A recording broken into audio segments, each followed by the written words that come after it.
Hello everybody and welcome back to another video. I'm your host, the OT Astartes, and Doctor Who is in a little bit of a pickle, isn't it? In fact, I think that this is the lowest that this show has ever got, and I don't think it's going to recover anytime soon. But I've decided to use this video as a little guide of how to fix Doctor Who. First of all, we have to undo the bi-generation nonsense, because that's just broke canon in every way, shape and form. So what I would do is have Ncuti Gatwa merging with David Tennant, and eventually I would have it as a battle over the control of the Doctor's body. So I would have, in the end, Ncuti winning that battle, kind of like what happened with Nightmare in Silver. And then just leave the nobles alone to live their lives. And what I think would be a fitting tribute to Bernard Cribbins is if in the final moments when the Doctor leaves the nobles, they all go to a gravestone that says Wilfred Mott, and the Doctor has a moment with him. Also, I'd make some changes to the TARDIS interior and make it a lot smaller, because to me, the new TARDIS just felt like a map off Battlefront 2. I would also get rid of the new Sonic remote and give him a break from the Sonic screwdriver, as has happened in the classic era with the 5th, 6th and 7th Doctors. And the big one is to undo the Timeless Children's story arc. So what I'd do is just say, it was all a dream, the Master was lying, you're just a Time Lord from Gallifrey, there we go, end of story, goodbye, good night. As for Gallifrey, I just set it back in a stasis cube like they did in Day of the Doctor, so that we can undo the mistake of bringing it back. Something new that I would like to see in the show is a series where the Doctor does not have a companion, and he travels this series solo, and this can give him the opportunity to rediscover himself, and reminding himself why he needs a companion in the first place. And because the Doctor would rediscover himself, he would get a bit more masculine in his actions, and not cry every time something goes wrong. Another concept that I'd like to see on screen is an Unbound Doctor, which basically was Doctor Who in a parallel universe. I think the writers could have so much fun with determining events if it happened a different way. You know, it doesn't have to be the Doctor's an immortal thanks to the Timeless Children. I prefer it if all these other Doctors were alternate universe Doctors. Also, I would say that they come up with original monsters. Stop reusing classic villains that we all know, because I think that would ruin them, if it's not done correctly, that is. You know, take Sutek for instance. They've just ruined the character by making him Scooby-Doo. It could be done right if they are made to be menacing, and they have the right design, and they're played by the right people. Also, incorporate villains that are lesser known, like the Uvodni from the Sarah Jane Adventures. In fact, use monsters from the Sarah Jane Adventures, just don't ruin them. Have monsters team up every now and then, like the Slitheen and Adipose. We could somehow use the Weevils from Torchwood. Use the Virons from Big Finish. Bring villains like the 11 and the Eminence. And the Dalek Time Strategist, bring him back. So long as the monsters are terrifying. And we have a bit of a break from both the Daleks and the Cybermen. And if the Daleks and Cybermen are to be brought back, then don't make them ugly like they were in the Jodie Whittaker era. And make them menacing again. And this goes for any new monsters that could be created. So like the Boogeyman had such potential to be a horror monster. If Space Babies didn't have the Space Babies in, it would actually be pretty decent. You know, you'd have the Doctor and Ruby trapped in a space station with a monster on the loose that could kill them. And as Jarvik would say, threw it out the airlock. In my cycle, we would have thrown the monster out of the airlock without second thought and not cried about anything.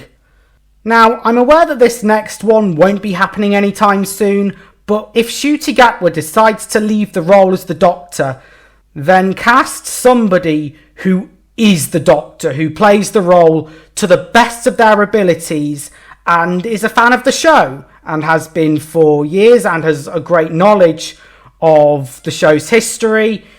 I think this would help the writers as well, as they would be advised as to what works for the character and what doesn't work.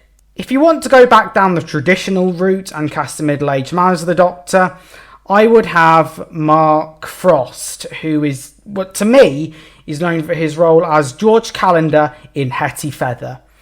If you want to go down the female route, then I would recommend Lindy Booth, who is known for The Librarians, which was a show on TNT Network, which was shown on Sci-Fi Channel here in the UK. But when I saw her as Cassandra, I saw that she could be the next Doctor, because she has that acting ability, and she's a bit like Matt Smith in the way of she can be fun but serious at the same time as well. And she's also a redhead, which means the Doctor can finally be ginger. Another Doctor we haven't had yet is a Japanese Doctor Who.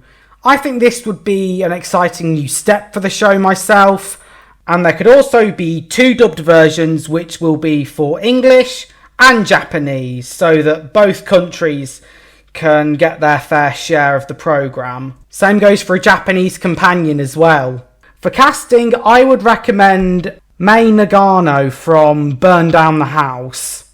But out of all these ideas, the main suggestion is to not make it woke. And a lot of people are going to say Doctor Who has always been woke. Well, it's not. I disagree with that, and woke wasn't even a word in the 60s, 70s and 80s and 90s and noughties. It basically meant you've woke up from your sleep. Nothing more. And I will stand by that statement. It went woke when they hired Jodie Whittaker as the Doctor. And the writer shouldn't be bringing in their own ideology into the show. You know, you are writing a fictional story. You are not writing a screenplay about your lives and troubles and miseries.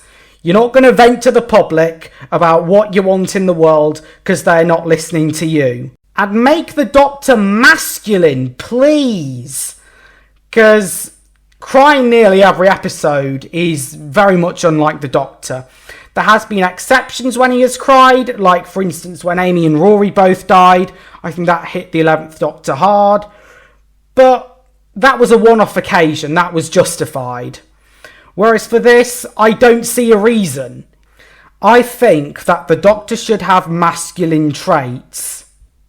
Or at least be true to what the character has always been from day one. Now, the people criticising the 60th anniversary specials and from when Jodie Whittaker was cast as the Doctor, they're not saying what they said for no reason.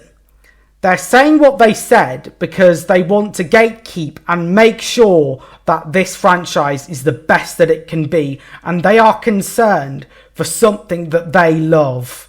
And we don't want to see it get ruined by the woke nonsense that's going on in the world. We just want good entertainment and we want to escape from our daily lives. We don't want a lecture. It's as simple as that. Now, a comment that came up on one of my videos talked about how they had a writing team before they had a showrunner. And I can see why they had that in the past. Because when you have a team to confer over what you're writing, it gives you a sense of cooperation. They can feed back on what they think works and what they think doesn't work, and make the writers fans of the show as well. You know, long-time Doctor Who fans who know the product inside and out, even hire a few from Big Finish as well. You know, I like John Dorney and Matt Fitton. I think they've done the 8th Doctor era proud with Dark Eyes and Doom Coalition. And I also think that Gareth Roberts is a great writer. I'd love to see him back. Have a story written by Rhys Shearsmith and Steve Pemberton, who were really clever when they did Inside Number 9. even bring back Stephen Moffat and Mark Gatiss, because they were complete geniuses as well with Sherlock. We want writers who are good at their jobs and who are the best at what they do and don't care about pushing the message. Just hire writing staff who care about Doctor Who and who just want to give people a good show to watch on Saturday night. So what do you guys think of this? Do you like some of the ideas? Do you not like some of the ideas? I want to hear from you. And what do you think would fix the show? Me personally, I don't think Doctor Who can be saved. I think it's beyond the point of repair, in a similar state to Star Wars. Disney Star Wars, that is. And I think it's just time to call it a day.